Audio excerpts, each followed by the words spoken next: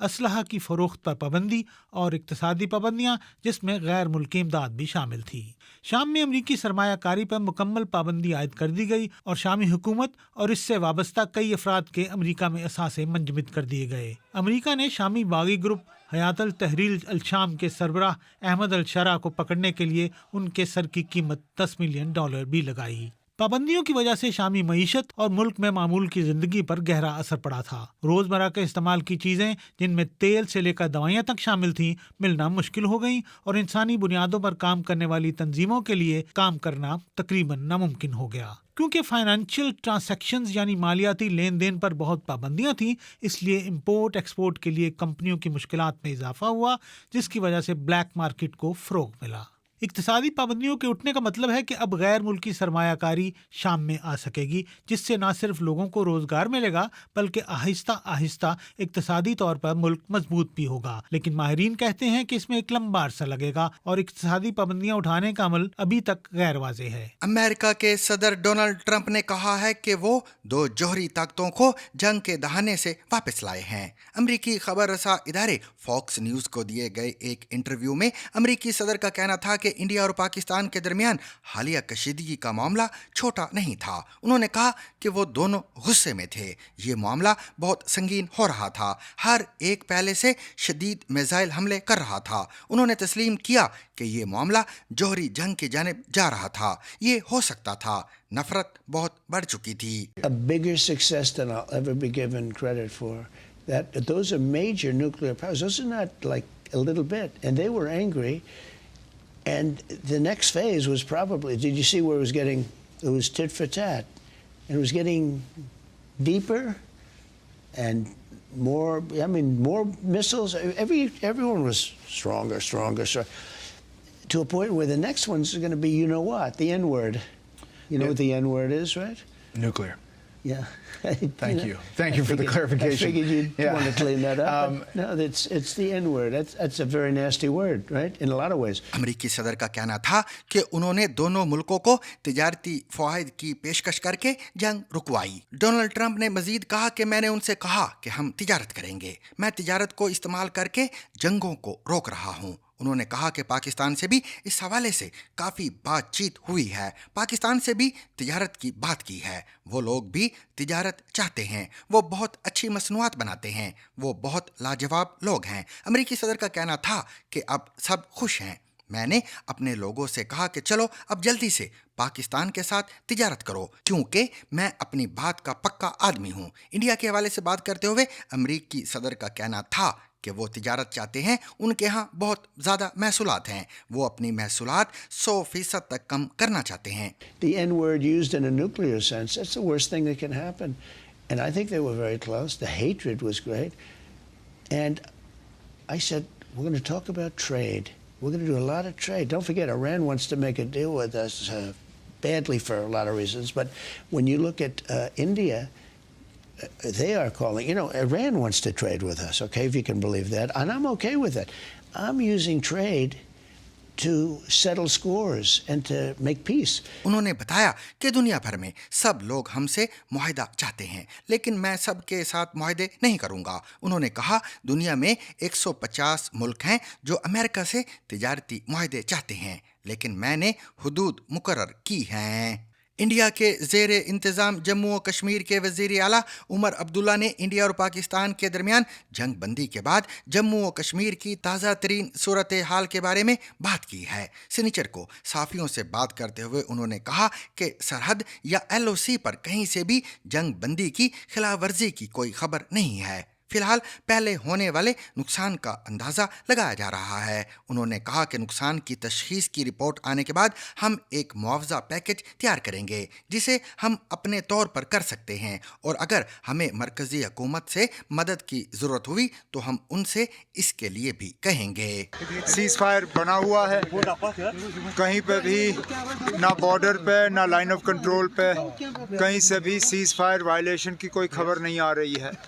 اب جیسے میں نے موقع پہ آپ سبوں سے بات کی، اس کے بعد علیحدہ آپ لوگوں سے بات کی، فی الحال جو نقصان ہوا ہے اس کا معائنہ کیا جا رہا ہے، اس کی اسیسمنٹ کی جا رہی ہے۔ ڈیمیج اسیسمنٹ رپورٹ ہمارے پاس آ جائے تو پھر ان کے لیے جو کمپنسیشن کا پیکیج ہمیں تیار کرنا ہوگا وہ ہم کر لیں گے. جو ہم خود اپنے ہاتھوں سے کر سکیں گے کر لیں گے. جو باقی ہمیں مرکز کی مدد کی ضرورت ہوگی ہم مرکز سے مانگ لیں گے. بین الاقوامی جوہری توانائی ایجنسی IAEA نے واضح کیا ہے کہ پاکستان میں تابکاری کا کوئی اخراج نہیں ہوا. یہ وضاحت بھارت میں گردش کرنے والی ان افواہوں کے بعد سامنے آئی ہے جن میں پاکستان میں جوہری حادثے کا دعویٰ کیا جا رہا تھا. ماہرین کا کہنا ہے کہ اس طرح کی بے بنیاد خبریں خطے میں غیر ضروری خوف و ہراس پھیلاتی ہیں. بین الاقوامی جوہری توانائی ایجنسی نے مزید کیا کہا ہے، جانیے نیاز فاروقی اور تپس ملک کی اس رپورٹ میں. انڈیا اور پاکستان میں جاری کشیدگی کے دوران ایک بار پھر سے دونوں ممالک کے جوہری ہتھیار خبروں میں ہیں. اس کی وجہ انڈین ذرائع ابلاغ پر زیر گردش دعوے ہیں جن میں کہا جا رہا ہے کہ گزشتہ ہفتے انڈیا نے پاکستان میں موجود ایک جوہری مرکز کو نشانہ بنایا تھا. انڈین حکومت نے پاکستان کے کئی دفاعی ٹھکانوں کو نشانہ بنانے کا دعویٰ تو ضرور کیا ہے، لیکن اس نے اس بات کی تردید کی ہے کہ اس نے کسی پاکستانی جوہری سینٹر کو نشانہ بنایا ہو. جوہری توانائی کی عالمی ایجنسی نے بھی اس خبر کی یہ کہتے ہوئے تردید کی ہے کہ اس کے اعداد و شمار کے مطابق پاکستان کے کسی بھی جوہری مرکز سے کسی بھی طرح کی تابکاری کی کوئی خبر نہیں ہے. اس کی شروعات چند اوپن سورس ریسرچ کے ماہرین اور تبصرہ نگاروں کے قیاس آرائیوں سے ہوئی. چند نے کہا کہ نیوکلیئر ریڈیشن ناپنے والی ایک امریکی جہاز پاکستان کے دورے پر ہے، جس سے ظاہر ہوتا ہے کہ ملک میں کچھ غیر معمولی ضرور ہوا ہے.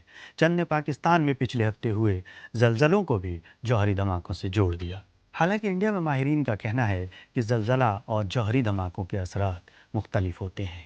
ماہرین یہ بھی کہتے ہیں کہ انڈیا کا مقصد پاکستان کے جوہری ہتھیار کو نشانہ بنانا بالکل نہیں تھا، بلکہ انڈیا نے اگر کسی جوہری سینٹر کو ہدف بنایا ہوتا تو اسے چھپانا بہت مشکل ہوتا. وہ اس لیے کہ تابکاری کے کسی بھی طرح کے رساؤ کی صورت میں بڑے پیمانے پر مقامی آبادی کو فوری طور پر علاقے سے منتقل کرنا ضروری ہوتا ہے، کیونکہ جوہری ہتھیار کی تابکاری سے فوری طور پر موت ہو سکتی ہے.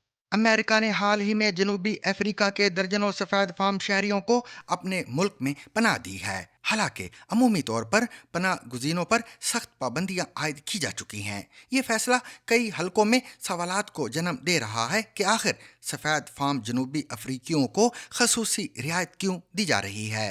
ماہرین کا کہنا ہے کہ اس اقدام کے پیچھے سیاسی، نسلی اور سفارتی عوامل کار فرما ہو سکتے ہیں. مزید جانیے رفاقت علی سے. یہ جنوبی افریقہ کے سفید فام باشندوں کا گروپ ہے جنہیں بہت جلدی میں امریکہ نے پناہ گزین کا درجہ دے دیا ہے. ایسے وقت میں جب ٹرمپ انتظامیہ نے امیگریشن پر سختی کا اعلان کیا ہے، یہ اقدام حیران کن ہے. امریکہ کا موقف ہے کہ جنوبی افریقہ میں سفید فام شہریوں کی نسل کشی ہو رہی ہے.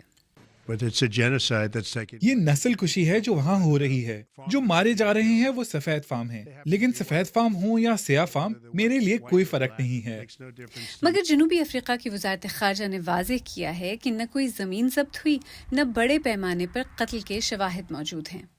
جہاں دیگر ممالک سے آنے والے پناہ گزین مہینوں بلکہ سالوں انتظار کرتے ہیں، یہ گروپ تیزی سے منظور کر لیا گیا. بی بی سی نے اقوام متحدہ کے ادارہ برائے پناہ گزین UNHCR سے بات کی. ان کا کہنا ہے کہ نہ صرف وہ اس عمل کا حصہ نہیں تھے بلکہ ان سے کبھی رابطہ بھی نہیں کیا گیا. جنوبی افریقہ کی پارلیمنٹ نے 2025 میں ایک قانون منظور کیا ہے جس کے تحت مخصوص حالات میں ریاست بغیر معاوضے کے زمین ضبط کر سکتی ہے. تاہم حکومت کا کہنا ہے کہ اس قانون کے تحت ابھی تک کوئی زمین ضبط نہیں کی گئی ہے. جنوبی افریقہ کی حکومت نے حال ہی میں اسرائیلی وزیر اعظم پر نسل کشی کا الزام لگا کر عالمی عدالت انصاف سے رجوع کیا ہے، جس کے بعد امریکہ اور جنوبی افریقہ کے تعلقات کشیدہ ہو چکے ہیں. مارچ 2025 میں امریکہ نے جنوبی افریقہ کے سفیر ابراہیم رسول کو نسلی جذبات بھڑکانے کے الزام میں ملک سے نکل جانے کا حکم دیا. ایک طرف دنیا بھر سے پناہ گزینوں پر سختی اور دوسری طرف افریکانز کمیونٹی کے لیے خصوصی راستہ. کیا یہ انسانی ہمدردی ہے یا ایک الگ معیار؟ پاکستان اور بھارت ایک بار پھر جنگ کے دہانے پر پہنچ گئے اور اس بار بھی کشیدگی کا آغاز کشمیر سے ہوا. دونوں ممالک کی ایٹمی طاقت اور بڑھتی ہوئی تلخی نے عالمی برادری کو بھی تشویش میں مبتلا کر دیا. یہاں تک کہ امریکی صدر ٹرمپ نے ثالثی کی پیشکش بھی کی. ماہرین کا کہنا ہے کہ جنوبی ایشیا میں مستقل امن اور دوستی کے لیے مسئلہ کشمیر کا حل ناگزیر ہے. تو کیا مسئلہ کشمیر حل کیے بغیر پاکستان اور بھارت میں پائیدار امن ممکن ہے؟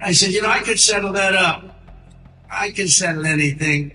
Let me settle it up. Let's get them all together. How long have you been fighting?